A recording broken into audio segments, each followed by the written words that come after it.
Hindi ko na kaya, Jonathan. Tapusin na natin to. Umalingaw-ngaw ang boses ni Mirasol sa loob ng mamahaling restaurant. Lahat ng mga kumakain ay napahinto at napatingin sa kanilang direksyon. Ito na ang paborito niyang parte, ang grand entrance. Sige Mira, lakasan mo pa ang pag-iyak. Kailangan ka pani-paniwala. Piniga niya ang kanyang mga mata, nag-iisip ng mga bayarin sa ospital para kay Ate Lailani niya. Iyon lang ang kailangan niyang isipin para kusang mamuo ang mga luha. Isang malaking butil ng luha ang pumatak mula sa kanyang mata, dumaloy sa kanyang pisngi. Perpekto. Ang lalaking nasa harap niya, si Jonathan, ay namumutla. Halatang hindi sanay sa ganitong eksena. Iyon naman talaga ang punto. Ang kliyente ni Mira, ang totoong girlfriend ni Jonathan, ang nagbayad sa kanya para gawin ang maruming trabaho na ito. Ang professional breakup artist ng tondo. Iyon ang titulo niya sa sarili. Nakakatawa, pero ito ang bumubuhay sa kanila ng kapatid niya. Pero Charlotte, akala ko ba okay tayo? Nauutal na sabi ni Jonathan. Charlotte, iyon ang pangalan niya para sa araw na ito. Bawat kliyente, bago ang pangalan, bago ang kwento.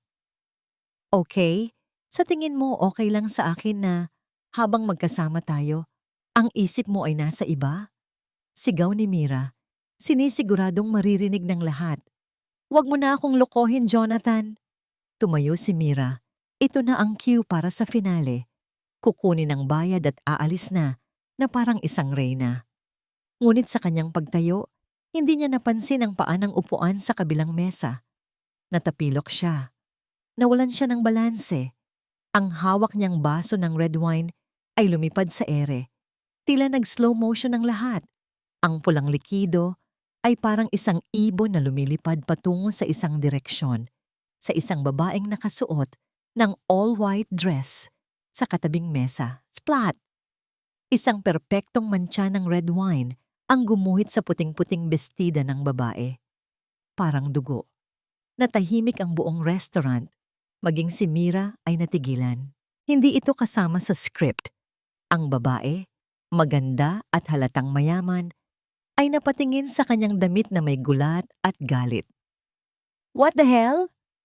Ngunit bago pa makapagsalita si Mira, isang lalaki na kasama ng babae ang mabilis na tumayo. Matangkad, nakasuot ng mamahaling suit, at ang mga mata ay kasing lamig ng yelo. Tumingin ito sa kanya, at pakiramdam ni Mira ay biglang bumaba ang temperatura sa buong paligid. Anong ginawa mo? Tanong ng lalaki. Ang boses niya ay kalmado, pero may bigat na nagpatayo ng balahibo ni Mira. So sorry sir, hindi ko po sinasadya, sabi ni Mira, habang pinipilit na hanapin ang kanyang balanse. 1,000 beses kang mag-sorry, hindi na maibabalik niyan sa dati ang damit ko. Sigaw ng babae, na ngayon ay si Isabel pala. Alam mo ba kung magkano to? Baka katumbas na ng buong buhay mo. Yumuko si Mira. Sanay na siyang laitin, pero sa pagkakataong ito, kasalanan niya talaga. I'm sorry, ulit ng lalaki, pero hindi para kay Mira. Para sa babaeng kasama niya. Isabel, calm down. Pagkatapos ay bumaling ito sa kanya. Sumama ka sa akin. Bago pa siya makapalag, mahigpit na hinawakan ng lalaki ang braso niya at kinaladkad siya palabas ng restaurant, palayo sa mga matang mapanghusga. Walang nagawa si Mira kundi ang magpatiyanod. Ang lakas ng lalaki ay hindi niya kayang labanan. Dinala siya nito sa isang itim at makintab na kotse. Pinaupo siya sa backseat. Pumasok din ito at umupo sa tabi niya, habang ang driver sa harap ay nanatiling tahimik. Walang nagsasalita habang umaandar ang sasakyan. Bawat segundo ay parang isang oras. Tumingin si Mira sa labas ng bintana. Nakikita ang pag-iwan nila sa pamilyar na gulo ng Maynila at pagpasok sa isang lugar na may matataas na gusali at malilinis na kalsada. Forbes Park. Huminto ang sasakyan sa harap ng isang napakataas na building. Villa Verde Corporation. Basa ni Mira sa nakasulat sa itaas. Nanlaki ang mga mata niya. Kinaladkad siyang muli ng lalaki papasok sa isang private elevator, diretso sa pinakatuktok na palapag. Pumasok sila sa isang opisina na mas malaki pa sa buong bahay nila sa Tondo. Ang isang pader ay puro salamin. Tanaw ang buong syudad. Umupo ka, utos ng lalaki. Umupo si Mira sa isang upuan sa harap ng isang malaking mesa. Ang lalaki, na ngayon ay alam na niyang si Leandro Villaverde, base sa nakasulat sa nameplate, ay umupo sa kanyang swivel chair. Pinagmasdan siya nito na para bang isa siyang insekto sa ilalim ng mikroskopyo. "Mirasol Alonzo?" sabi ni Leandro, na ikinagulat ni Mira. Paano niya nalaman? May inihagis si Leandro na isang brown folder sa ibabaw ng mesa. Nagkalat ang mga laman nito. Mga litrato niya. Mga litrato niya habang nagtatrabaho, habang papunta sa ospital, habang kasama si Ate Lailani. May kopya rin ng mga medical records ng kapatid niya. Ano to? Nanginginig na tanong ni Mira. "Alam ko ang lahat tungkol sa'yo," malamig na sabi ni Leandro. "Alam kong kailangan mo ng pera para sa kapatid mong may autism at alam kong ang trabaho mong yan ang paraan mo para kumita." Napalunok si Mira. Nawala ang lahat ng tapang niya. Ngayon, siya ay isang daga na nakulong sa hawla ng isang leon. Ang insidente kanina, pagpapatuloy ni Leandro, ay sumira sa isang napaka-importanteng usapan. Ang babaeng tinapunan mo ng wine ay si Isabel Montesillo, ang mapapangasawa ko. Ang dinner na yon ay para sa lolo ko, para ipakita sa kanya na handa na akong mag-settle down. Hindi makapagsalita si Mira. Pero dahil sa'yo, nagkaroon ng gulo. At ngayon, nagdududa na naman ang lolo ko. At kapag nagduda siya, maaaring mawala sa akin ang pamana na dapat ay sa akin. Huminga ng malalim si Leandro. Tumingin ito sa kanya at sa unang pagkakataon, nakita ni Mira ang isang emosyon sa mga mata nito. Desperasyon. "Kailangan kong ayusin to at ikaw ang naging dahilan ng gulo, kaya ikaw ang tutulong sa akin." "Paano? Anong gagawin ko?" Tumayo si Leandro, lumapit sa bintanang salamin at tumingin sa labas. Pagkatapos ay humarap siyang muli kay Mira. "Dahil sa'yo, kailangan kong patunayan sa lolo ko na seryoso ako sa pag-aasawa. Kailangan kong ipakita sa kanya ang isang fiancé na magugustuhan niya." Di, kausapin niyo po ulit si Ma'am Isabel." "Hindi," putol ni Leandro. "Hindi siya ang gusto ng lolo ko. Kailangan niya ng isang taong iba." Tumingin si Leandro sa kanya mula ulo hanggang paa. "Kailangan ko ng isang taong simple, isang taong mukhang hindi pera ang habol, isang taong magaling umarte." Unti-unting naintindihan ni Mira kung saan papunta ang usapan at hindi niya ito gusto. Hindi pwede." Mabilis niyang sabi. "Lahat ng gastusin sa ospital ng kapatid mo, babayaran ko. Lahat ng kailangan niya para sa therapy, ibibigay ko. Isang bahay na malayo sa Tondo. Isang buhay na hindi mo na kailangang magpanggap para lang may makain." Sabi ni Leandro. Bawat salita ay parang isang tukso. Naramdaman ni Mira ang pag-init ng kanyang mga mata. Si Ate Lailani. Ang lahat ay para kay Ate Lailani. "Ano ang kailangan kong gawin?" Mahinang tanong niya. Ngumiti si Leandro, isang ngangiting hindi umabot sa kanyang mga mata. Kumuha siya ng isang dokumento mula sa kanyang drawer at inilapag ito sa harap ni Mira, isang kontrata. "3 buwan," sabi ni Leandro, habang nakatingin ng diretso sa kanyang mga mata. "Magpanggap kang fiancé ko at babayaran ko ang lahat ng utang mo. Deal or no deal?" Walang tulog. Buong gabi, nakatitig lang si Mirasol sa kisame ng maliit nilang kwarto sa Tondo. Ang kontratang inilatag ni Leandro Villaverde ay nakapatong sa kanyang dibdib. Ang bigat nito ay parang nakadagan sa kanyang paghinga. 3 buwan. 3 buwan ng pagpapanggap para sa habambuhay na kaginhawaan ni Ate Lailani. Paulit-ulit na tumatakbo sa isip niya ang mga salitang iyon. Isang parte ng utak niya ay sumisigaw na isa itong kabaliwan, isang malaking pagkakamali. Pero ang isa pang parte, ang parte na araw-araw nakakakita sa hirap ng kapatid niya, ay bumubulong na wala na siyang ibang pagpipilian. Napabuntong hininga siya at bumangon. Kinuha niya ang cellphone at tiningnan ang litrato ni Ate Lailani na nakangiti.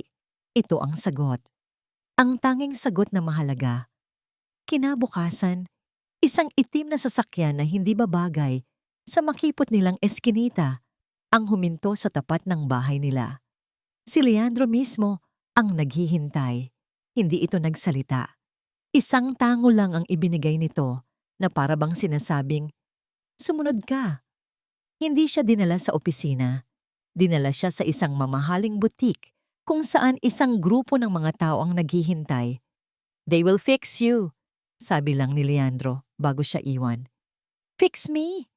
Bulong ni Mira sa sarili. "Ano ako, sirang gripo?" Sa loob ng ilang oras, pakiramdam ni Mira ay isa siyang manika. Binihisan, minakiupan, inayos ang buhok. Ang dating Mira na nakapantalon at t-shirt ay nawala. Ang humarap sa kanya sa salamin ay isang estranghero, isang babaeng nakasuot ng simpleng pero eleganteng dress na may buhok na nakapusod ng maayos at may pulbos sa mukha na nagtatago sa kanyang mga pekas. Hindi ito siya, pero ito ang kailangan ni Leandro. Ito si Charlotte, pero sa mas totohanang bersyon. "You look acceptable," sabi ni Leandro nang makita siya. Iyon na yata ang pinakamalapit sa isang papuri na maririnig niya mula rito. Ang susunod na destinasyon, ang lungga ng mga Villaverde. Isang mansyon na sobrang laki na sa isip ni Mira ay pwedeng pagkasya ang buong barangay nila. Sinalubong sila ng mga katulong na nakayuko. Bawat sulok ay kumikinang sa kalinisan at kayamanan. Halos hindi siya makahinga sa sobrang kaba. "My lolo is waiting," sabi ni Leandro, at ang boses nito ay may halong tensyon. "Just follow my lead. Don't talk unless spoken to. And please, for the love of God, don't do anything stupid." Tumango lang si Mira. Pinagpapawisan ang kanyang mga kamay. Sa dining hall, isang matandang lalaki ang nakaupo sa dulo ng isang napakahabang mesa. Matatalim ang mga mata nito, at kahit nakaupo ay ramdam mo ang awtoridad na dala nito. Si Don Ernesto Villaverde. Sa tabi nito, laking gulat ni Mira, ay nakaupo si Isabel Montesillo, nakangiti na parang isang anghel, isang demonyitang anghel. "Apo," sabi ni Don Ernesto, ang boses ay magaspang pero malakas. "And this must be the girl. Lolo, this is Mirasol Alonzo. Mira, my grandfather." Pakilala ni Leandro. Ngumiti si Mira, isang nangiting pilit. "Good evening po." Pinagmasdan siya ni Don Ernesto mula ulo hanggang paa. Pakiramdam ni Mira ay hinuhubaran ang kanyang kaluluwa. "Umupo kayo," sabi ng matanda. Ang hapunan ay ang pinakamahabang isang oras sa buong buhay ni Mira. Hindi niya alam kung aling kubyertos ang gagamitin. Ang daming baso sa harap niya. Bawat kilos niya ay maingat, takot na may matapon o mabasag na naman. "So Mirasol," biglang sabi ni Isabel. Ang boses ay matamis, pero may lason. "Leandro didn't tell us much about you. Taga saan ka nga pala? At ano ang trabaho ng pamilya mo?" Naramdaman ni Mira na nag-init ang kanyang mukha. Lahat ng mata ay nasa kanya. Tiningnan niya si Leandro, humihingi ng tulong, pero ang lalaki ay abala sa paghiwa ng kanyang steak. Taga-Tondo po." Mahinang sagot niya. "Ang mga magulang ko po, wala na." "Oh, I'm so sorry to hear that," sabi ni Isabel, pero ang ngiti sa kanyang labi ay nagsasabing hindi siya naniniwala. "So paano kayo nagkakilala ni Leandro? Sa isang charity event ba o sa isang business meeting?" Patuloy ang pag-atake. Bawat tanong ay isang patibong. Si Mira ay parang isang daga na pinaglalaruan ng pusa. Sinubukan niyang sumagot, pero ang mga salita ay nauutal sa kanyang lalamunan.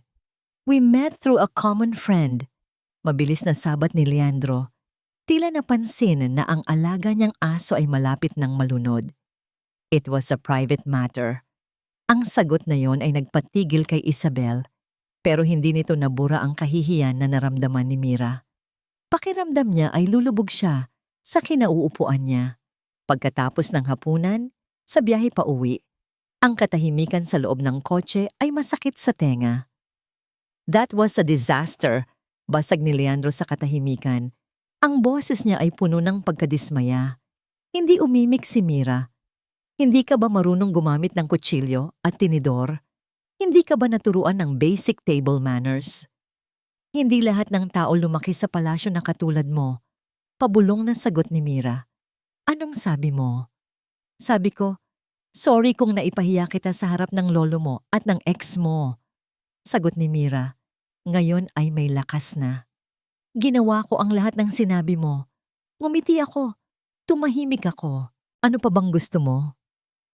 Gusto ko? Gusto ko na sana ay hindi na lang kita nakilala. Sigaw ni Leandro. Pero huli na ang lahat. Bukas, babalik tayo doon. At sa susunod, umayos ka.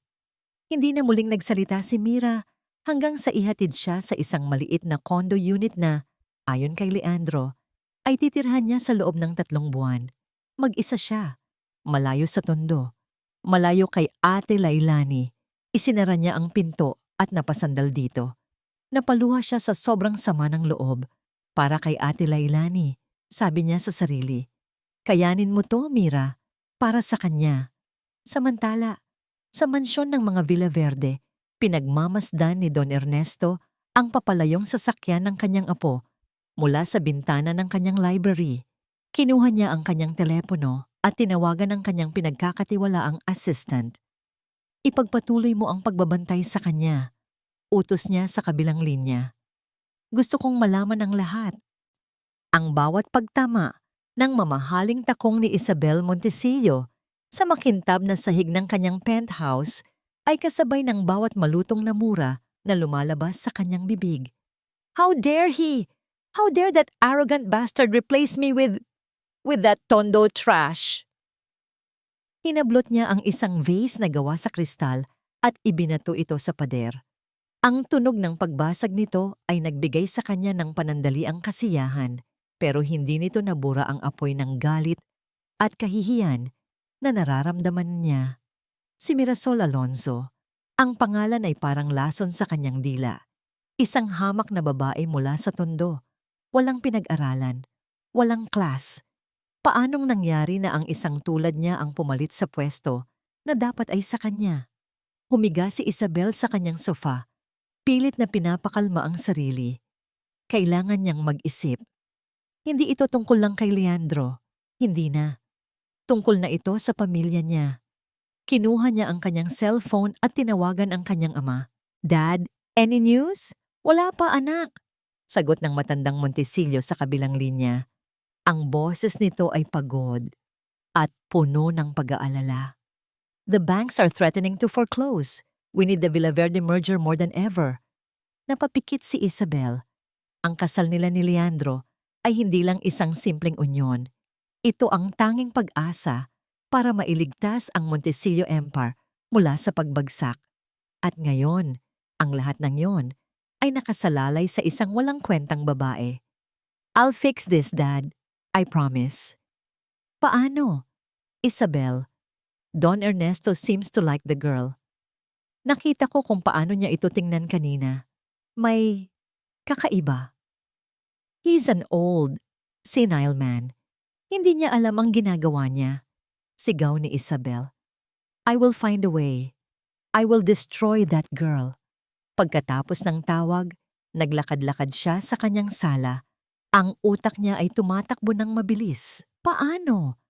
Paano niya sisirain ang isang taong parang walang-wala naman talaga? Kailangan niya ng alas. Isang alas na sisira, hindi lang sa reputasyon ni Mira, kundi pati na rin sa tiwala ni Leandro at Don Ernesto. Kailangan kong malaman ang lahat tungkol sa kanya, Binuksan niya ang kanyang laptop at nagsimulang mag-research. Mirasol Alonso. Social media? Walang masyadong laman. Mga public records?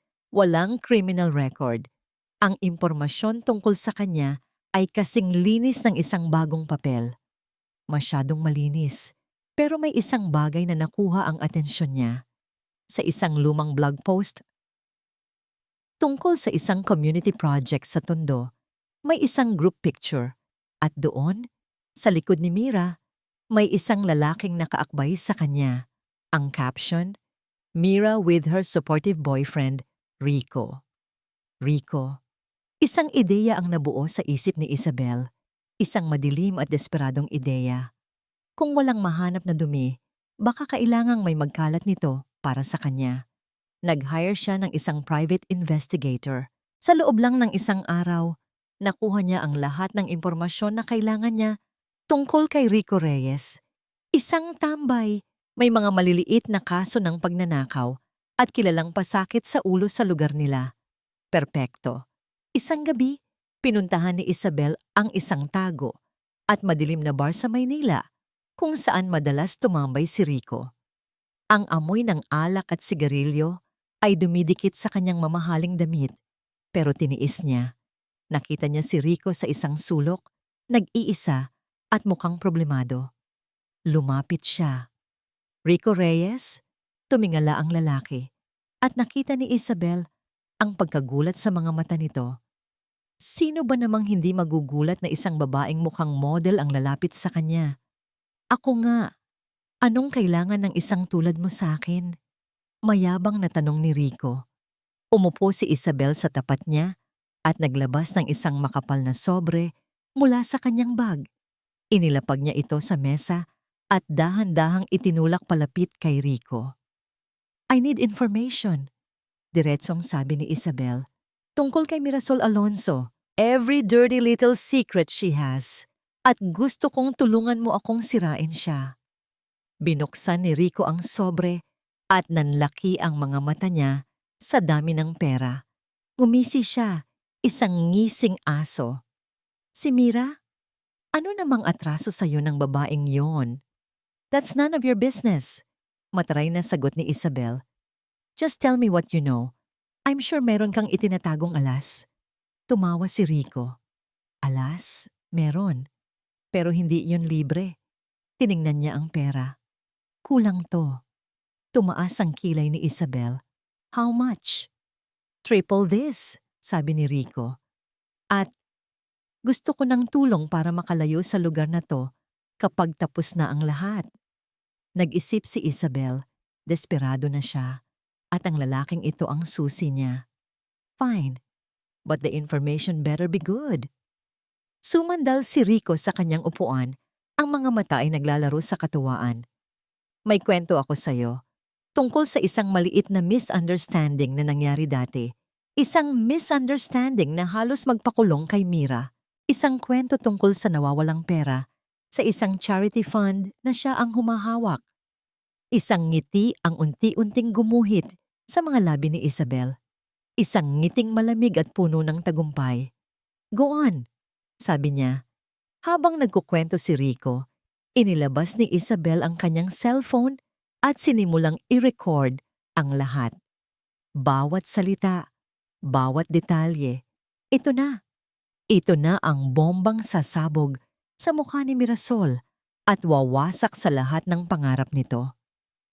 Pagkatapos ng kanilang usapan, iniwan ni Isabel si Rico kasama ang paunang bayad. Habang naglalakad siya pabalik sa kanyang kotse, pakiramdam niya ay siya na ang reyna ng mundo. Pagdating sa bahay, agad niyang pinagsama-sama ang lahat. Ang recorded na confession ni Rico, ang mga pekeng dokumento na ginawa ng kanyang mga tauhan para suportahan ang kwento, isang perpektong naratibo ng panloloko. Isinave niya ang lahat sa isang folder sa kanyang computer. Ang pangalan ng folder, ang madilim na sikreto ni Mirasol. Binuksan niya ang isang bote ng champagne at nagsalin sa isang baso. Itinaas niya ito sa hangin na para bang may kausap. Game over, Mirasol Alonso. Bulong niya sa sarili, bago inumin ang laman ng baso sa isang lagukan. Let the games begin. Kailangan nating bisitahin ang kapatid mo. Iyon ang mga salitang binitiwan ni Leandro habang sabay silang nag-aalmusal sa condo unit ni Mira, isang malaking abala. Sa isip niya, pero kailangan, parte ng script. Ang lolo niya, sa kanyang tusong paraan, ay nagtanong kung kamusta na raw ang kapatid ni Mira. Isang pahiwatig na kailangan nilang umarte na parang isang totoong magkasintahan na nagmamalasakitan sa pamilya ng isa't isa. Bakit? Maikling tanong ni Mira, hindi man lang tumitingin sa kanya. Because my lolo expects it. Sagot ni Leandro, medyo naiinis sa tono ng babae. We need to look convincing, kaya kumain ka na. Aalis tayo sa loob ng 1 oras. Hindi na sumagot si Mira. Pero sa pagtayo nito at sa paraan ng pagbagsak ng mga plato sa lababo, alam ni Leandro na tutol ito. Wala siyang magagawa, isip ni Leandro. She signed the contract. Ang biyahe papunta sa care facility ay tahimik. Isang katahimikan na mabigat at puno ng hindi sinasabing mga salita. Si Leandro ay nakatingin sa labas. Pinagmamasdan ng mga naglalakihang gusali ng Makati na unti-unting napapalitan ng mas magugulo at masisikip na kalye. Ito ang mundo ni Mira. Isang mundong hindi niya kailanman pinangarap na pasukin. Huminto sila sa harap ng isang simpleng gusali. Malinis, pero halatang luma at pinupondohan lang ng gobyerno. Ang amoy ng disinfectant ay sumalubong sa kanila pagpasok. Dito na lang po kayo, sir, sabi ni Mira. Ako na ang pupunta sa kwarto niya. No, I'm coming with you, mariing sabi ni Leandro. This is part of the job, remember? Nakita niya ang pagtiim ng bagang ni Mira, pero wala itong nagawa, kundi ang tumango at maglakad pauna. Sinundan niya ito sa isang mahabang pasilyo, hanggang sa huminto sila sa harap ng isang pintong. May nakasulat na Lailani A. Bago pa man kumatok si Mira, dahan-dahan na itong bumukas. Isang babaeng medyo may edad na, marahil nasa 30, ang nakatayo doon. Ang mukha nito ay parang kay Mira, pero ang mga mata nito ay nasa ibang mundo. Siya si Lailani. Lani, mahinang sabi ni Mira. Hindi sumagot si Lailani. Nakatingin lang ito sa isang punto sa pader, habang ang mga kamay ay paulit-ulit na pinaglalaruan ang laylayan ng kanyang damit. Pumasok si Mira sa kwarto at sumunod si Leandro. Pakiramdam niya ay isa siyang trespasser. Maliit lang ang silid, isang kama, isang maliit na aparador, at isang bintana. Umupo si Mira sa tabi ng kapatid niya. Walang pagbati, walang yakap. Kinuha lang ni Mira ang isang suklay mula sa kanyang bag at dahan-dahang sinuklay ang mahabang buhok ni Lailani. Napako si Leandro sa kinatatayuan niya malapit sa pinto. Pinanood niya ang eksena. Nakita niya kung paano nagbago ang buong aura ni Mira. Ang babaeng palaban, sarkastiko, at laging nakasimangot ay biglang nawala. Ang pumalit ay isang babaeng puno ng pasensya at lambing. Nakita mo ba yung ibon sa labas kanina, Lani? Sabi ni Mira habang nagsusuklay. Kulay dilaw siya. Ang ganda. Parang yung tsinelas mo. Hindi pa rin sumasagot si Lailani, pero huminto ito sa paglalaro sa kanyang damit. Isang maliit na senyales, pero para kay Mira, tila isa itong malaking bagay. Kumuha si Mira ng isang libro mula sa kanyang bag, isang pambatang libro, at nagsimula siyang magbasa. Narinig ni Leandro ang boses nito, isang boses na hindi niya pa kailanman naririnig, malambing, mahinahon, at puno ng kulay. Binabago niya ang kanyang boses para sa bawat karakter sa kwento. Walang bakas ng pagkairita, walang bakas ng pagkabagot. Puro. Sa sandaling iyon, nakalimutan ni Leandro kung sino siya. Nakalimutan niya ang kontrata, nakalimutan niya si Isabel at ang kanyang lolo. Ang nakikita lang niya ay ang dalawang magkapatid sa kanilang sariling mundo. Nakita niya ang isang klase ng pagmamahal na hindi niya pa kailanman nasaksihan sa kanyang buhay. Isang klase ng pagmamahal na puro at walang hinihintay na kapalit. Isang bagay ang kumirot sa kanyang dibdib, isang emosyon na hindi niya mapangalanan. Paghanga, respeto, hindi niya alam. Ang alam lang niya, ang babaeng nasa harap niya ay hindi lang ang tondo trash na sumira sa kanyang dinner. Siya ay higit pa roon. Paglabas nila ng facility, pabalik sa kotse, ang katahimikan ay iba na. Hindi na ito mabigat. Ito ay puno ng pag-iisip. Habang nasa biyahe, biglang tumunog ang cellphone ni Mira. Sinagot niya ito. "Hello?" sabi niya, at biglang nagbago ang kanyang mukha. Naging tensyonado. "Sinabi ko na sa'yo, di ba? Bigyan mo pa ako ng oras." Napatingin si Leandro. "Wala pa akong nakukuha." "Oo, alam ko. Kailangan ko yung pera. Basta, wag mo na akong tatawagan dito. Ako ang tatawag sa'yo." Ibinaba ni Mira ang telepono at napahinga ng malalim. Hindi napapansin na nakatingin sa kanya si Leandro. Para kay Leandro, ang lahat ng piraso ay biglang nagkabit-kabit sa maling paraan. "Kailangan ko yung pera. Wag mo na akong tatawagan dito." Ang lalaking kausap niya. Marahil ang ex-boyfriend na nabanggit sa report ng investigator niya. Si Rico. Lahat ng paghanga na naramdaman niya kanina ay biglang naglaho, napalitan ng pamilyar na pagdududa at pagkadismaya. Sabi na nga ba? Sa huli, pera pa rin ang mahalaga. Ang eksena kanina sa ospital, baka isa lang din yung malaking pag-arte. Ang babaeng ito ay mas magaling na aktres kaysa sa inaakala niya. Nakarating sila sa tapat ng condo unit ni Mira. Bago pa ito bumaba, nagsalita si Leandro. Ang boses niya ay bumalik sa dati, malamig at mapanuri. "May problema ka ba sa pera?" Tanong niya. Ang bawat salita ay may bahid ng pangungutya. "Sabihin mo lang, baka kasama yan sa kontrata." Ang sabi ni Leandro, isa lang itong charity gala. Para kay Mirasol, isa itong execution. Nakatayo siya sa harap ng full-length mirror sa kanyang kondo. Suot ang isang navy blue na gown na mas mahal pa yata sa lahat ng damit na pag-aari niya. Simple lang ang hiwa nito, pero sa paraan ng pagyakap nito sa kanyang katawan, alam niyang gawa ito ng isang sikat na designer.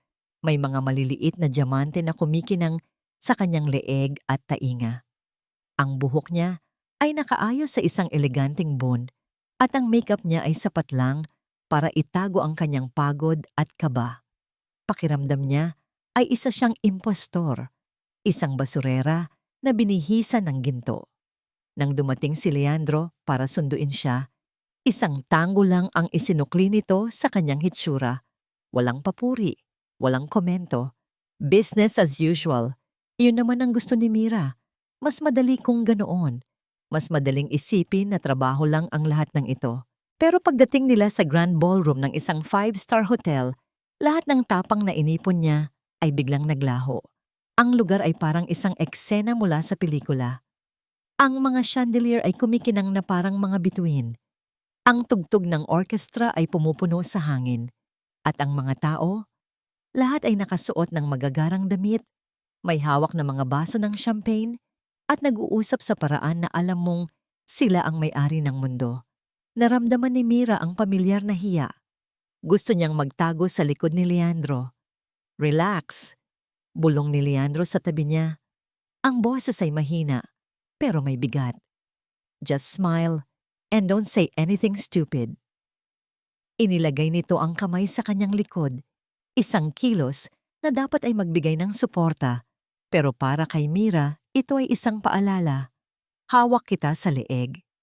Habang naglalakad sila, ramdam ni Mira ang mga matang nakatutok sa kanila. Mga matang mapanuri, mga matang mapanghusga, at narinig niya ang mga bulungan. Siya na ba yon? Ang ipinalit kay Isabel? Parang simple lang. Anong nakita ni Leandro dyan? Mukhang pera, sigurado. Bawat salita ay parang isang maliit na karayom na tumutusok sa kanyang balat. Napayuko siya. Gustong takpan ang kanyang tainga. Ngunit humigpit ang hawak ni Leandro sa kanyang likuran. Isang senyales na itaas niya ang kanyang noo. Kumuha sila ng maiinom at tumayo sa isang sulok. Si Leandro ay abala sa pagbati sa mga business partners na lumalapit sa kanya. Ipinakikilala si Mira bilang may fiancé sa bawat pagkakataon. Si Mira naman ay ngumingiti lang, isang pekeng ngiti na nagsisimula ng mangawit sa kanyang mga labi. Ladies and gentlemen, anunsyo ng MC sa stage. It is tradition that we start the night with a dance from our host, the CEO of Villaverde Corporation, Mr. Leandro Villaverde, and his lovely fiancée. Nanigas si Mira sa kanyang kinatatayuan. Sayaw? Walang nagsabi sa akin na may sayaw. Napatingin siya kay Leandro. Nakita niya ang bahagyang inis sa mukha nito, pero mabilis itong napalitan ng isang blankong ekspresyon. Humarap ito sa kanya. "We have to do this," sabi nito. "Just follow me. Huwag mo akong apakan." Bago pa siya makapalag, hinila na siya ni Leandro papunta sa gitna ng dance floor. Ang lahat ng ilaw ay nakatutok sa kanila. Ang buong ballroom ay nakatingin. Pakiramdam ni Mira ay masusuka siya sa sobrang kaba. Inilagay ni Leandro ang isang kamay sa kanyang baywang at ang isa naman ay kinuha ang kanyang kamay.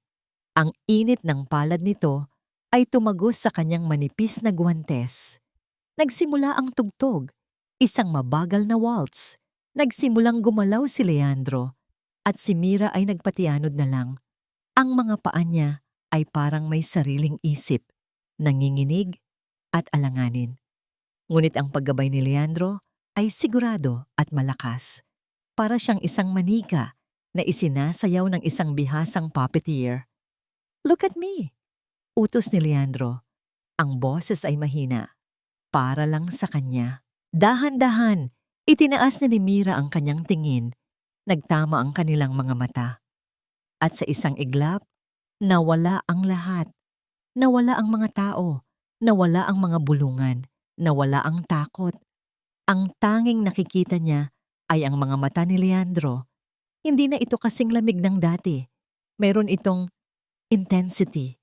Isang bagay na hindi niya mabasa, pero nakapagpabilis ng tibok ng kanyang puso. Naramdaman niya ang pag-init ng kanyang mga pisngi. Ano to? Bakit ganito? Trabaho lang to, Mira. Natapos ang kanta. Nagpalakpakan ng mga tao. Pero sila ni Leandro ay nanatiling nakatitig sa isa't isa. Tila nakakulong sa kanilang sariling mundo. Isang matandang lalaki ang lumapit sa kanila, pumuputol sa sandali. "Mr. Villaverde, napakagaling ninyong sumayaw. At ang ganda naman ng bago mong acquisition." Ang salitang acquisition ay parang isang sampal sa mukha ni Mira. Napabitaw siya kay Leandro. Iyon lang pala ang tingin sa kanya ng mga tao. Isang bagay na binili. Pero bago pa man siya makapagsalita, humakbang si Leandro paharap. Bahagyang hinarangan si Mira. Ang ngiti sa mukha nito ay nawala. Napalitan ng isang malamig na ekspresyon. "Mr. Gomez," sabi ni Leandro. Ang boses ay kalmado pero may diin. "Mirasol is not an acquisition. She is my fiancé at hindi ko gusto ang paraan ng pananalita mo tungkol sa kanya." Natigilan ang matandang lalaki. Halatang hindi niya inaasahan ang ganoong reaksyon mula kay Leandro. Pasensya na, Hijo. Isang biro lang." Nagmamadali itong umalis, tila nakakita ng multo. Napatingin si Mira kay Leandro, puno ng pagtataka. Ipinagtanggol siya. Si Leandro Villaverde, ang aroganteng CEO na tumitingin sa kanya na parang basura, ay ipinagtanggol siya. "Halika," sabi ni Leandro. Hindi tumitingin sa kanya.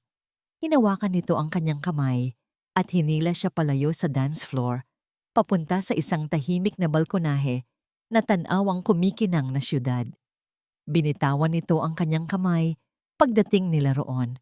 Sumandal si Leandro sa railings, ang tingin ay nasa malayo. Bakit? Bakit mo ginawa yon?" Mahinang tanong ni Mira.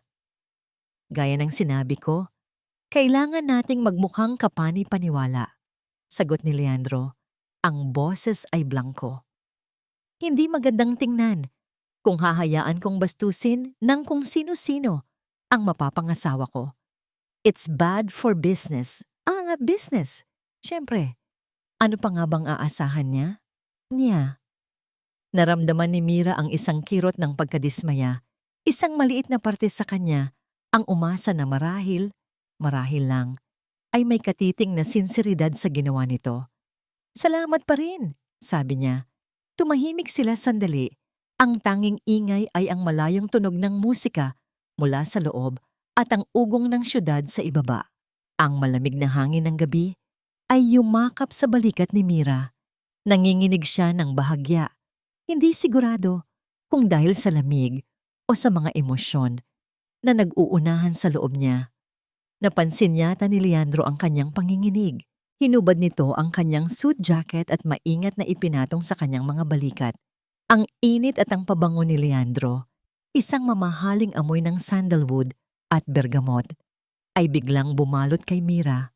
Mas lalong bumilis ang tibok ng kanyang puso. "Huwag mong isipin ang sinasabi nila," biglang sabi ni Leandro. Ang tingin ay nasa mga ilaw pa rin ng syudad. Nagulat si Mira. Hindi sila mahalaga. Pagpapatuloy nito. Ang mahalaga lang ay kung anong nakikita ng lolo ko.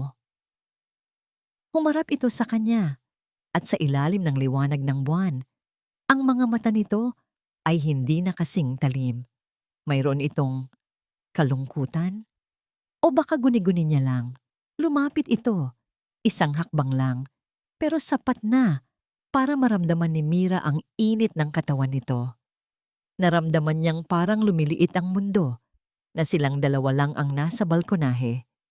Gumalaw ang tingin ni Leandro mula sa kanyang mga mata, pababa sa kanyang mga labi. Napalunok si Mira. Anong nangyayari?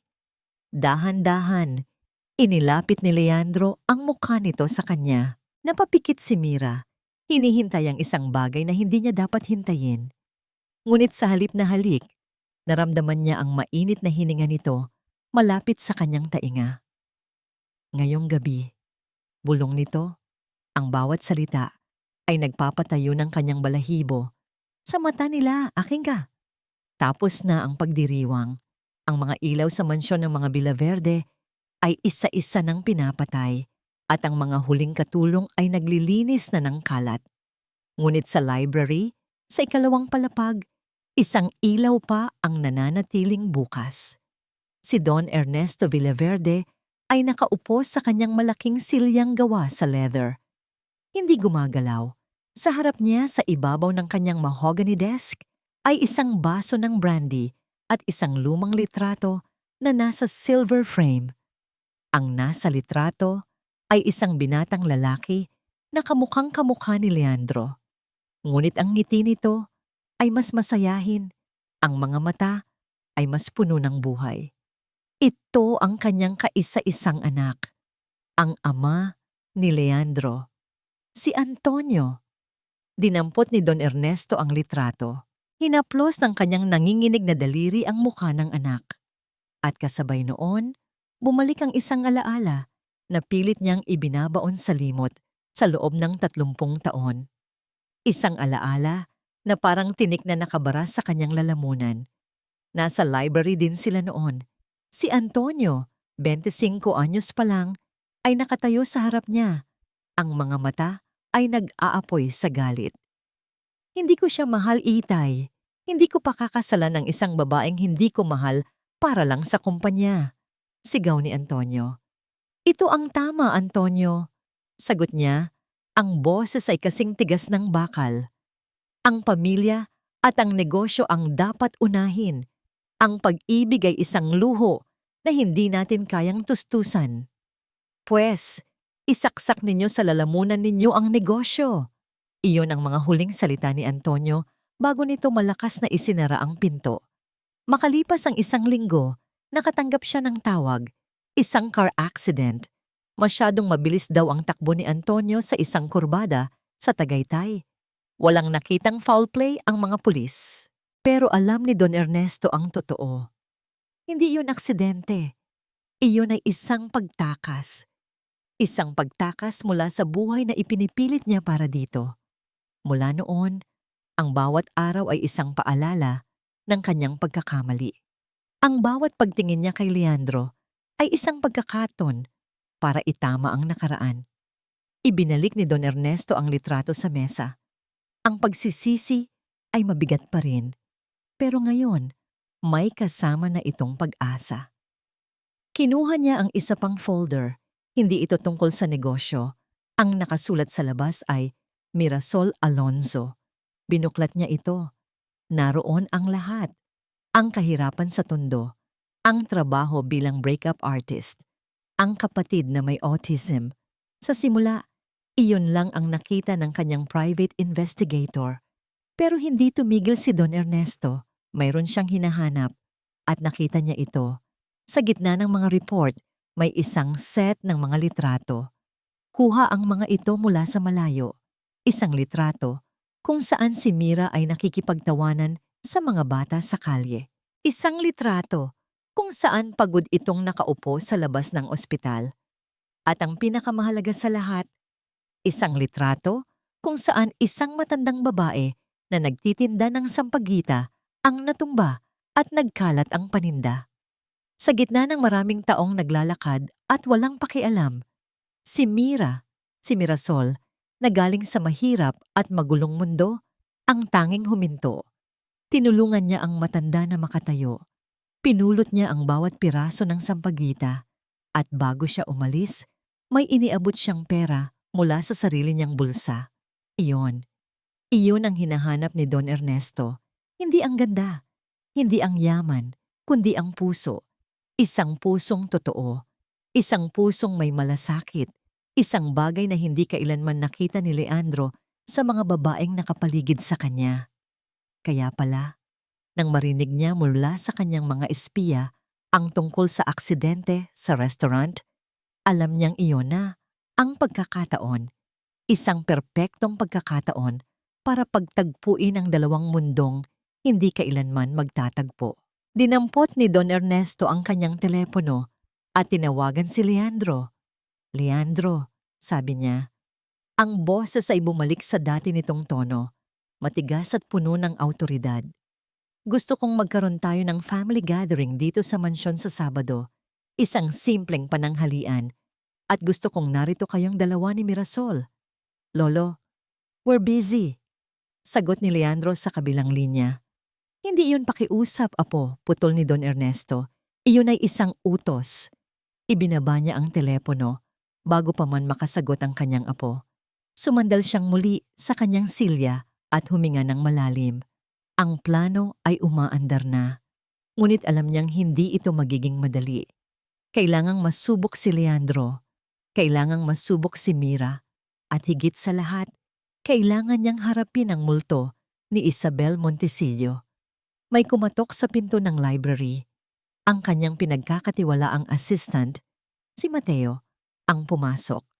May dala itong isang manipis na folder. Don Ernesto, magalang na sabi ni Mateo, ito na po ang report na hiniling ninyo. Inilapag ni Mateo ang folder sa mesa. Kinuha ito ni Don Ernesto at binuksan. Ang laman, mga financial report ng Montesillo Corporation. Pulang-pula ang mga numero, mga utang, mga bagsak na stocks, mga ari-ari ang nakasangla. Gaya ng hinala ninyo, sir, sabi ni Mateo. Malapit na silang bumagsak. Ang merger sa Villaverde, ang tanging makakapagligtas sa kanila. Tumango si Don Ernesto. Ito ang dahilan ng desperasyon ni Isabel. Hindi lang ito tungkol sa pag-ibig o pride. Ito ay tungkol sa survival. At ang isang taong desperado ay kayang gumawa ng kahit ano. Salamat, Mateo. Bantayan mong mabuti si Miss Montesillo. Gusto kong malaman ang bawat galaw niya. Masusunod po, Don Ernesto. Nang makaalis si Mateo, naiwan muling mag-isa si Don Ernesto. Tumingin siya sa labas ng bintana, sa madilim na hardin na nababalot ng katahimikan. Napabuntong hininga siya. Ang lahat ng ito, ang pagmamanipula, ang mga sekreto, ay labag sa kanyang kalooban. Ngunit ito lang ang alam niyang paraan. Tiningnan niya muli ang litrato ng kanyang anak. Pasensya na, Antonio. Bulong niya sa hangin. Nagkamali ako sa'yo. Hindi ko hahayaang maulit ang nakaraan. Kailangan mong matutong magmahal, Apo. Kailangan mong matutunan na ang tunay na yaman ay wala sa pera o sa pangalan. Nasa puso ito. Kinuha niya ang baso ng brandy at ininom ang laman sa isang laguukan. Ang apoy ng alak ay gumuhit sa kanyang lalamunan, kasing init ng determinasyon na nabuo sa kanyang dibdib. Ang laro ay nagsimula na, at si Don Ernesto Villaverde, ang hari sa chessboard na ito, ay handang isakripisyo ang lahat para sa huling hantungan, ang tunay na kaligayahan ng kanyang apo. Ang pananghalian ng pamilya Villaverde ay nagsimula ng payapa. Masyadong payapa sa panlasa ni Leandro. Nakatayo siya sa tabi ni Mira sa may hardin. Hawak ang isang baso ng wine habang ang kanyang mga tiyahin at pinsan ay pinalilibutan ang dalaga. Tinatanong ito ng mga ligtas na katanungan tungkol sa kung saan ito nag-aral o kung ano ang paborito nitong kulay. Si Mira, sa kanyang simpleng puting bestida, ay sumasagot ng may kaba pero magalang. Pinapanood siya ni Leandro. May isang bahagi sa kanya na humanga sa kung gaano kabilis natututo ang babae. She was a natural actress. Ang kanyang lolo, si Don Ernesto, ay nakaupo sa di kalayuan. Tahimik na nagmamasid sa lahat, ang mukha ay hindi mabasa. Mukhang nag-e-enjoy ang lolo sa palabas mo. Bulong ni Leandro kay Mira. Hindi ito palabas para sa akin. Sagot ni Mira, hindi tumitingin sa kanya. Sinusubukan kong maging magalang. Bago pa man makasagot si Leandro, isang pamilyar na boses ang pumutol sa usapan. Sorry, I'm late. Lahat ay napalingon. Nakatayo sa may pintuan ng hardin si Isabel Montesillo. Nakasuot ito ng isang mamahaling pulang damit na agaw pansin. At ang ngiti sa kanyang mga labi ay kasing tamis ng pulot. Pero para kay Leandro, ito ay isang babala. Isabel, anong ginagawa mo rito? Tanong ni Leandro. Ang boses ay may bahid ng inis. Oh, Leandro darling, sabi ni Isabel, lumalakad palapit na parang isang reyna. Narinig ko mula kay Tita Carmela na may family gathering kayo. I just had to come and say hello. I hope you don't mind, Don Ernesto. Tumingin lang ang matanda, hindi umimik, na tila nagbibigay ng pahintulot. Naramdaman ni Leandro ang paninigas ng katawan ni Mira sa tabi niya. Ang masayang usapan ay biglang nahinto. Ang hangin ay napuno ng tensyon. Actually, sabi ni Isabel, pumapalakpak na parang isang excited na bata. May gusto sana akong ipakita sa inyong lahat. Isang bagay na sa tingin ko ay mahalagang malaman ng buong pamilya Villaverde. Para na rin sa proteksyon ninyo. May kung anong kaba ang gumapang sa dibdib ni Leandro. Hindi niya gusto ang takbo ng mga pangyayari. Inilabas ni Isabel ang kanyang cellphone at, sa ilang pindot lang, ikinonekta ito sa malaking smart TV na nasa lanay. Isang maliit na presentasyon lang, sabi niya ng may ngiting demonyo. Biglang lumitaw sa screen ang isang dokumento, isang police report, at sa ilalim nito, ang pangalan, Mirasol Alonso. Nanlaki ang mga mata ni Mira. Napatingin siya kay Leandro, ang mukha ay namumutla. Ayon sa aking source, pagsisimula ni Isabel, ang boses ay puno ng pekeng pag-aalala.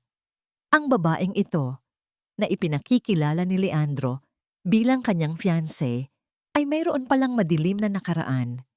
Nasangkot siya sa isang kaso ng estafa, pagnanakaw ng pondo mula sa isang charity na tinutulungan niya.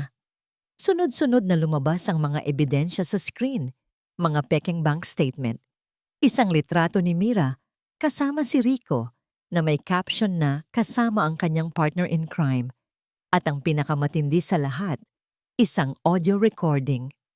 Isang misunderstanding na halos magpakulong kay Mira, isang kwento tungkol sa nawawalang pera. Ang boses ni Rico ay umalingaw-ngaw sa buong hardin. Natahimik ang lahat. Ang tanging maririnig ay ang boses mula sa TV at ang malakas na pagtibok ng puso ni Leandro sa kanyang tainga. Tumingin siya sa paligid. Ang kanyang mga kamag-anak ay nakatingin kay Mira na may halong gulat at pandidiri. Tumingin siya sa kanyang lolo. Blanko pa rin ang mukha nito, walang emosyon. At tumingin siya kay Mira. Si Mira ay nakatayo na, parang isang estatwa na gawa sa yelo. Ang mga mata niya ay nakatutok sa screen, puno ng sakit at hindi makapaniwala. Isang butil ng luha ang pumatak sa kanyang pisngi. Nararamdaman ni Leandro ang galit. Galit kay Isabel sa ginawa nitong eskandalo. Pero sa ilalim ng galit na yon, may isa pang emosyon na gumagapang, pagdududa. Bigla niyang naalala ang usapan ni Mira sa telepono. Kailangan ko yung pera. Ang pagiging desperado nito, ang biglaang pagpayag sa kanyang alok. Could it be true? Tiningnan niya si Mira, naghahanap ng sagot. Pero ang nakita lang niya ay isang babaeng basag na basag. Leandro, sabi ni Isabel, ang boses ay malambing na ulit. I'm so sorry. Ginawa ko lang to para protektahan ka. You were being scammed. Ang lahat ng mata ay napunta kay Leandro, naghihintay ng kanyang sasabihin. Ipagtatanggol ba niya ang babae? Itataboy. Pero si Leandro ay hindi makapagsalita. Ang isip niya ay nag-uumpugan. Ang imahe ni Mira na matiyagang nag-aalaga sa kapatid nito ay nilalamon ng imahe ng isang manloloko na ipinapakita sa screen. Ang pride ng pagiging isang Villaverde ay nasaktan. Ginawa siyang tanga. Sa harap ng buong pamilya niya, ang kanyang katahimikan ay ang pinakamasakit na sagot. Nakita yon ni Mira. Nakita niya ang pagdududa sa mga mata ni Leandro. At sa sandaling iyon, gumuho ang lahat. Walang imik, dahan-dahang hinubad ni Mira ang singsing na isinuot sa kanya ni Leandro. Ang singsing na simbolo ng kanilang kasinungalingan. Lumapit siya sa isang maliit na mesa. Maingat niyang inilapag ang singsing. Ang tunog ng pagtama nito sa salamin ay parang isang putok ng baril sa gitna ng katahimikan. Tumingin siya kay Leandro. Sa huling pagkakataon, ang mga mata ay puno ng luhang, hindi na mapigilan. At pagkatapos, tumalikod siya at tumakbo. Tumakbo siya palayo sa mansyon, palayo sa mga matang mapanghusga, palayo sa lalaking hindi man lang siya nagawang ipagtanggol. Ang bawat hakbang ni Mirasol, palayo sa mansyon ng mga Villaverde, ay parang isang suntok sa kanyang sikmura. Ang hangin ay hindi sapat para sa kanyang mga baga.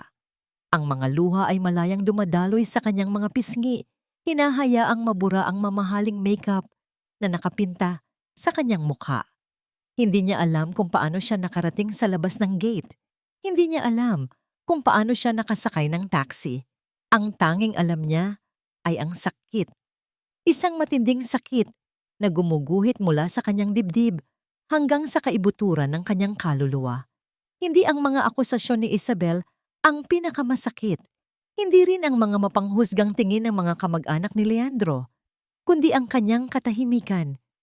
Ang paraan ng pagtingin sa kanya ni Leandro, puno ng pagdududa. Sa isang iglap, ibinalik siya nito sa dati. Hindi ang kanyang fiancé, kundi ang babae mula sa tondo, ang acquisition. Ang problema, pagdating niya sa condo unit na ibinigay sa kanya, ang katahimikan at karangyaan ng lugar ay parang isang insulto. Bawat magandang gamit, bawat malambot na unan, ay isang paalala ng kasinungalingan na pinasok niya. Hindi ito ang mundo niya. At hindi siya kailanman magiging karapat-dapat para rito. Kinuha niya ang isang maleta at walang awang inilagay ang iilang damit na dinala niya. Ang mga mamahaling damit at alahas na ibinigay ni Leandro ay hindi niya ginalaw. Iniwan niya ang mga ito na nakasabit sa aparador, na parang mga multo ng isang buhay na hindi para sa kanya. Habang nag-iimpake, ang isip niya ay bumalik sa nakaraan, sa totoong kwento sa likod ng akusasyon ni Isabel. Si Rico ang may hawak ng pondo para sa isang maliit na Christmas project sa kanilang komunidad. Si Mira, sa kagustuhang tumulong, ang naging treasurer. Isang araw, nawala ang pera. Kasabay noon, nawala si Rico. Ang lahat ng sisi ay napunta sa kanya. Hinarap niya ang mga opisyal ng barangay, ang galit ng kanyang mga kapitbahay. Hindi siya nagsalita. Hindi niya itinuro si Rico dahil mahal niya noon ang lalaki. Naniniwala siyang babalik ito at aayusin ang lahat. Hindi ito bumalik. Ang lola ni Mira ang nagbenta ng mga natitira nitong alahas para bayaran ang nawawalang pera. Ang kaso ay hindi na umabot sa pulis, pero ang mantsa sa kanyang pangalan ay nanatili. At ngayon, ang multong yon ay bumalik para wasakin ang lahat. Nang matapos mag-impake, umupo si Mira sa sahig. Niyakap niya ang kanyang mga tuhod. Pakiramdam niya ay pagod na pagod siya. Pagod na sa pagpapanggap. Pagod na sa pakikipaglaban. Pagod ng patunayan ang kanyang sarili. Isang tao lang ang gusto niyang makasama sa sandaling ito. Tumayo siya.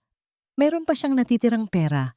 Ang perang pinaghirapan niya mula sa mga breakup services niya bago pa dumating si Leandro. Kinuha niya yon mula sa kanyang taguan. Sapat na para sa kanila. Pumunta siya sa care facility. Nadatnan niyang mahimbing na natutulog si Ate Lailani. Yakap-yakap ang isang lumang teddy bear. Umupo si Mira sa tabi ng kama. Pinagmasdan niya ang payapang mukha ng kanyang kapatid. Dito, sa tabi ni Lailani, nawawala ang lahat ng sakit. Ang tanging nararamdaman niya ay ang purong pagmamahal. Si Lailani ang kanyang anchor, ang kanyang ligtas na kanlungan. Ate, bulong ni Mira. Hinahaplos ang buhok ng kapatid. Aalis na tayo dito. May isang lugar na laging binabanggit si Lailani kapag nakakakita ito ng mga litrato sa libro. Isang lugar na may asul na dagat at puting buhangin. Isang lugar na malayo sa gulo ng syudad. Siargao. Dadalhin kita sa Siargao, sabi ni Mira. Magsisimula tayo ulit. Tayong dalawa lang. Pangako. Kinabukasan, madaling araw pa lang, tahimik na inayos ni Mira ang lahat. Kinausap niya ang mga namamahala sa facility. Sinabing ililipat niya ang kanyang kapatid. Ginamit niya ang natitira niyang pera para bumili ng 2 tiket sa ferry. Habang papalayo ang barko mula sa pantalan ng Maynila, nakatayo si Mira sa deck kasama si Lailani na tahimik na nakatingin sa dagat. Pinanood ni Mira ang unti-unting pagliit ng syudad hanggang sa ito ay maging isang maliit na guhit na lang sa abot tanaw. Hindi siya lumingon. Kinuha niya ang kanyang cellphone, ang cellphone na bigay ni Leandro. Tinitigan niya ito sandali. Pagkatapos ay kinuha ang SIM card, ang maliit na piraso ng plastik na nag-uugnay sa kanya sa mundo ni Leandro Villaverde. Ang tanging koneksyon niya sa nakaraan. Itinaas niya ito. Hinayaan niyang hipan ng hangin at binitawan. Napanood niya ang paglipad nito pababa, paikot-ikot, hanggang sa lamunin ito ng madilim na tubig ng dagat. Tapos na. Sa paglubog ng araw, habang ang kulay kahel na liwanag ay yumayakap sa kanilang dalawa, isang pakiramdam ng kapayapaan ang unti-unting gumapang sa puso ni Mira. Wala na silang pera. Wala silang kasiguraduhan. Pero sa unang pagkakataon, sa loob ng maraming linggo, nakahinga siya ng maluwag. Malaya na siya. Ngunit habang nakatingin siya sa malawak na karagatan, bigla siyang nakaramdam ng pagkahilo. Isang matinding pagkahilo na sinundan ng pamilyar na pakiramdam ng pagduduwal. Napahawak siya sa railings. Isang nakakatakot na ideya ang biglang pumasok sa kanyang isipan. Isang imposibleng ideya. Hindi pwede. Pero ang katawan niya ay nagsasabi ng ibang kwento. Lumipas ang mga araw. Ngunit para kay Leandro, ang oras ay hindi gumagalaw. Ang mansyon ay naging mas malaki at mas malamig. Ang kanyang opisina na dati niyang kaharian ay naging isang kulungan. Sinubukan niyang ibaling ang kanyang atensyon sa trabaho, sa mga numero, sa mga kontrata, pero sa bawat pagpirma niya, ang imahe ni Mira habang inilalapag ang singsing sa mesa ang kanyang nakikita.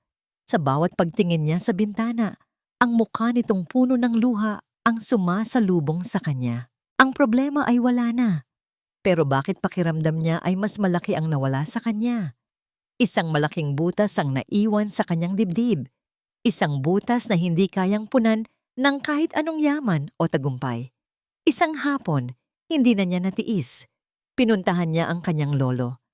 Nadatnan niya si Don Ernesto sa library, nagbabasa ng libro, na para bang walang nangyari. Bakit ninyo hinayaan, lolo? Tanong ni Leandro. Hindi na nagpaligoy-ligoy pa. Bakit hinayaan ninyong mangyari ang iskandalong yon sa pamamahay natin? Dahan-dahang isinara ni Don Ernesto ang libro. Tumingin ito sa kanyang apo at sa unang pagkakataon, nakita ni Leandro ang pagsisisi sa mga mata ng matanda. Dahil kailangan mong makita, apo, mahinang sagot nito. Kailangan mong makita ang kaibahan ng ginto sa baso. Anong ibig ninyong sabihin? Ang lahat ng ito, sabi ni Don Ernesto, ikinumpas ang kamay sa paligid. Ang pagkakakilala ninyo sa restaurant, ang kontrata, ang lahat ay plinano ko. Natigilan si Leandro. Piplinano? At doon ikinuwento ni Don Ernesto ang lahat. Ang pagkakamali niya sa kanyang anak. Ang takot niyang maulit iyon kay Leandro. Ang pag-imbestiga niya kay Mira. Ang paghanga niya sa kabutihan ng puso nito. Ang pag-asa niyang matuturuan ni Mira ang kanyang apo kung paano magmahal ng totoo. Pinili ko siya para sa'yo, Leandro, pagtatapos ng matanda. Dahil nakita ko sa kanya ang isang bagay na wala sa mundo natin, katotohanan. Pero sa huli, nabigo ka. Nabigo ka sa kanya. Bawat salita ng kanyang lolo ay parang isang punyal na sumasaksak sa puso ni Leandro. Ang lahat ay isang malaking kasinungalingan, pero hindi sa paraang inakala niya. Siya ang naging tanga. Siya ang naging bulag. Hinayaan niyang sirain ng isang pekeng presentasyon ang isang bagay na nagsisimula nang maging totoo. Hinayaan niyang talunin ng kanyang pride ang nagsisimula pa lang na tibok ng kanyang puso. At sa sandaling iyon, sa gitna ng galit at pagsisisi, isang malinaw na katotohanan ang tumama sa kanya na parang kidlat. Mahal niya si Mirasol Alonzo. Nasaan siya? Tanong ni Leandro. Ang boses ay nanginginig. Ang huling balita ng mga investigador ko, dinala niya ang kanyang kapatid sa Siargao. Sagot ni Don Ernesto. Hindi na naghintay pa si Leandro. Tumakbo siya palabas ng library, palabas ng mansyon. Mag-book ka ng unang flight papuntang Siargao.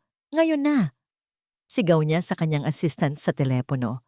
Ang biyahe sa eroplano ay isang pagdurusa. Bawat minuto ay isang karayom. At habang papalapit sila sa isla, isang masamang balita ang sumalubong sa kanila. Isang malakas na bagyo ang paparating. Signal number 3. Paglapag na paglapag niya sa Siargao, ang hagupit ng hangin at ang bugso ng ulan na ang sumalubong sa kanya. Hindi ito naging hadlang. Nagrenta siya ng isang 4x4 na sasakyan at nagsimulang maghanap. Basang-basa at giniginaw, ipinakita niya ang litrato ni Mira sa bawat taong makasalubong niya. Sa mga hotel, sa mga tindahan, sa mga tricycle driver. Nakita niyo ba ang babaeng ito? Pasensya na, sir. Bagyo. Mahirap makilala. Maraming turista dito, boss. Ilang oras siyang nagpaikot-ikot sa isla. Ang pag-asa niya ay unti-unting nauubos, napapalitan ng takot. Paano kung napahamak na sila? Paano kung huli na ang lahat? Hanggang sa isang matandang lalaki sa isang maliit na karinderya ang nagsabi, oo, yung magandang babae na laging kasama ang kapatid niya. Doon sila tumutuloy sa mga kubo sa may dulo ng baybayin. Delikado doon ngayon, iho. Nagngangalit ang mga alon. Hindi na niya pinansin ang babala. Pinaharurot niya ang sasakyan sa maputik at halos hindi na makita ang daan. At doon, sa gitna ng rumaragas ang ulan at naglalakihang alon, nakita niya sila. Isang maliit na kubo na halos sirain na ng hangin. At sa labas, si Mira. Si Mira, na basang-basa, ay pilit na itinatali ang isang yero na tinatangay na ng hangin, sinusubukang protektahan ang loob ng kanilang tinutuluyan. Sa likod niya, sa may pintuan, nakasilip si Lailani, umiiyak sa takot. Parang piniga ang puso ni Leandro. Bumaba siya ng sasakyan at tumakbo palapit. "Mira!" Sigaw niya. Ang boses ay halos lamunin ng ugong ng bagyo. Napalingon si Mira. Sa pagtama ng kidlat, nakita ni Leandro ang gulat, galit at pagod sa mukha nito. "Anong ginagawa mo rito?" Sigaw pabalik ni Mira. "Mira, mag-usap tayo. Patawarin mo ako. Umalis ka na. Wala na tayong pag-uusapan." Pero hindi sumuko si Leandro. Lumapit siya. Hinawakan ang mga braso nito. "Makinig ka, please. Ang lahat ng sinabi ni Isabel, kasinungalingan. Alam ko na ang totoo. Alam ko na ang plano ni Lolo." "Wala na akong pakialam," sigaw ni Mira, pilit na kumakawala. "Ako may pakialam ako," sigaw ni Leandro, mas malakas pa sa hangin. "Nagkamali ako, Mira. Naging duwag ako. Dapat ipinagtanggol kita. Patawarin mo ako." Hinila niya ito palapit sa kanya. Sa gitna ng nagwawalang kalikasan. "Hindi ako aalis dito hanggat hindi mo ako pinapatawad, Mira. Mahal kita." Sa wakas, nasabi na niya. Ang tatlong salitang matagal nang nagtatago sa likod ng kanyang pride. Natigilan si Mira. Ang kanyang pagpupumiglas ay huminto. Tumingin siya sa mga mata ni Leandro na para bang hinahanap kung totoo ang lahat ng kanyang narinig. Ang lakas ng emosyon, ang pagod ng katawan, ang takot sa bagyo. Lahat ay bumuhos sa kanya ng sabay-sabay. Naramdaman niyang nanghina ang kanyang mga tuhod. Ang kanyang paningin ay nagsimulang magdilim. At bago pa man siya makasagot, naramdaman na lang niya ang pagbagsak ng kanyang katawan. "Mira!" Iyon ang huling narinig niya bago siya tuluyang lamunin ng dilim sa mga bisig ng lalaking sinubukan niyang takasan. Nagising si Mirasol sa malambot na kama at sa amoy ng kape. Dahan-ahan niyang iminulat ang kanyang mga mata. Ang unang nakita niya ay isang puting kisame at ang marahang pag-ikot ng ceiling fan. Wala na ang ugong ng bagyo. Napalitan ito ng huni ng mga ibon. Sinubukan niyang bumangon at naramdaman ang bahagyang sakit ng ulo. Dahan-dahan lang. Isang pamilyar na boses ang narinig niya. Napalingon siya. Nakaupo sa isang silya sa tabi ng kama, si Leandro. Ang dating aroganteng CEO ay mukhang pagod. May bahagyang tubo ng balbas sa mukha at ang mga mata ay puno ng pag-aalala. "Nasaan ako?" tanong ni Mira. Ang boses ay mahina. "Nasa isang private villa tayo. Dinala kita dito pagkatapos humupa ng bagyo." Sagot ni Leandro. "The doctor just left. Sabi niya, you're fine, just exhausted." At huminto ito sandali na parang nag-aalangan. "Congratulations, you're 6 weeks pregnant."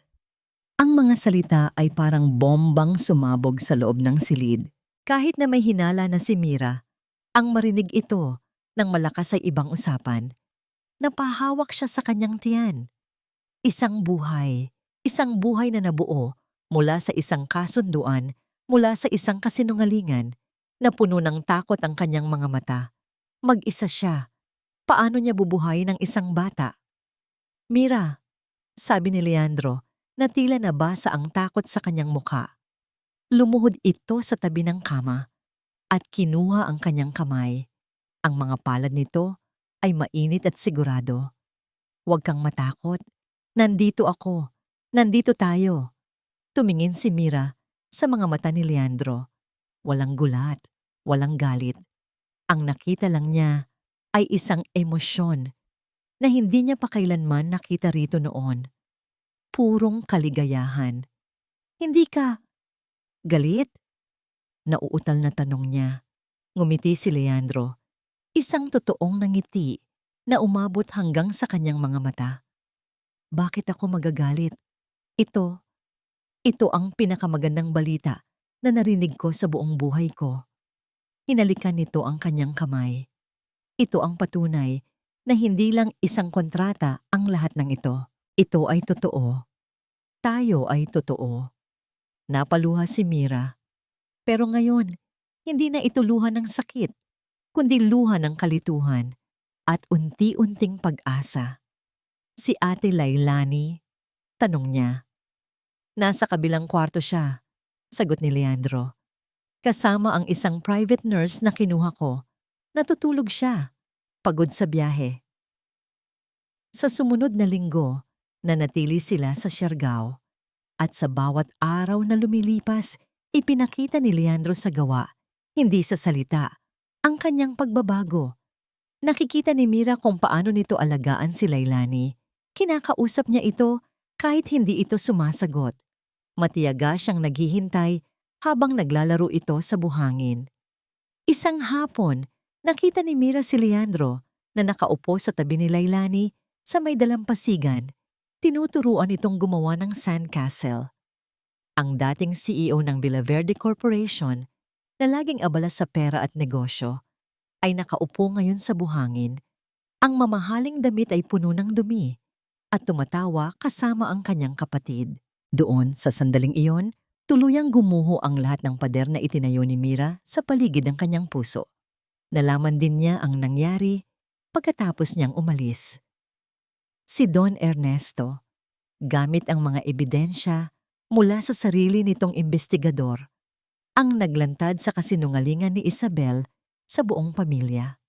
Napatunayan na pineke ang mga dokumento at binayaran si Rico para magsinungaling dahil sa takot na idemanda at lalong malugi ang kanilang kumpanya. Si Isabel mismo ang pumunta sa mansyon para humingi ng tawad. Si Rico naman ay inaresto, hindi lang para sa paninirang puri, kundi para sa mga dati pa nitong kaso ng pagnanakaw at panloloko. Nakamit niya ang hustisya nang hindi niya kailangang lumaban. Isang buwan ang lumipas, bumalik sila sa Maynila. Pero hindi na sa maliit na condo unit. Dinala sila ni Leandro sa mansyon ng mga Villaverde. Sa pagkakataong ito, walang peking ng ngiti. Walang kaba. Sinalubong sila ng buong pamilya. Hindi na may mapanghusgang tingin, kundi may mga yakap at ngiti ng pagtanggap. Ang hapunan sa mahabang mesa ay hindi na nakakatakot. Sa halip, ito ay puno ng tawanan. Si Lailani ay tahimik na nakaupo sa tabi ni Mira, masaya sa kanyang sariling mundo, pero panatag. Sa dulo ng hapunan, tumayo si Don Ernesto. Tumingin ito kay Mira. Ang mga mata na dati matatalim ay ngayon ay malambot at puno ng luha. Salamat, Iha, sabi ng matanda. Ang boses ay nanginginig sa emosyon. Salamat sa pagdating mo sa buhay namin. Tinuruan mo ang apo ko kung paano magmahal at ibinigay mo sa amin ang isang regalong hindi kayang bilhin ng kahit anong pera. Hinawakan ni Leandro ang kamay ni Mira sa ibabaw ng mesa. Ang isa naman niyang kamay ay dahan-dahang inilagay sa tiyan nito.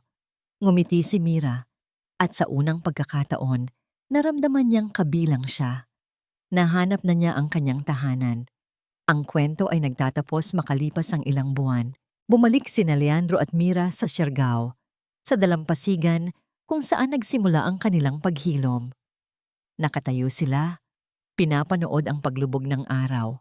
Mas malaki na ang tiyan ni Mira at ang kanyang mukha ay nagliliwanag sa kaligayahan. Niyakap siya ni Leandro mula sa likod. Ang mga kamay nila ay magkasalikop sa ibabaw ng kanyang sinapupunan.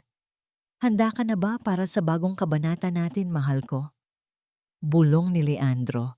Humarap si Mira at hinalikan ito.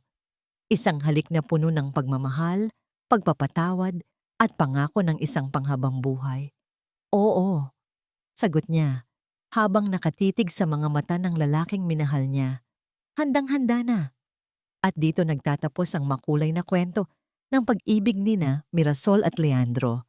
Mula sa aking puso, nais kong ipaabot ang aking taos-pusong pasasalamat sa bawat isa sa inyo na sumubaybay, nakiiyak, kinilig at umasa kasama ng ating mga bida. Ang pagsulat sa kwentong ito ay isang emosyonal na paglalakbay din para sa akin. Bawat salita ay may dalang bigat. At bawat eksena ay may layuning antigin ang inyong mga puso. Naging bahagi kayo ng bawat hirap at tagumpay ni Mira at Leandro. At iyon ay isang napakalaking karangalan. Sana, sa pagtatapos ng lahat, may isang aral na manatili sa atin na ang tunay na pag-ibig ay hindi kailanman nasusukat sa yaman o estado sa buhay. Ito ay matatagpuan sa lakas ng pagpapatawad, sa init ng pag-unawa, at sa hindi natitinag na pag-asa na sa kabila ng pinakamadilim na bagyo, laging may sisikat na isang panibagong umaga. Nais ko sanang marinig ang inyong mga saloobin. Aling bahagi ng kwento ni Mira at Leandro ang pinakatumatak sa inyong puso? Ibahagi po ninyo ang inyong mga komento sa ibaba. Ang inyong mga salita ang nagsisilbing inspirasyon at lakas sa isang manunulat na tulad ko. Muli, mula sa bumubuo ng audio drama na ito, maraming salamat. Hanggang sa muli nating pagkikita sa susunod na kwento.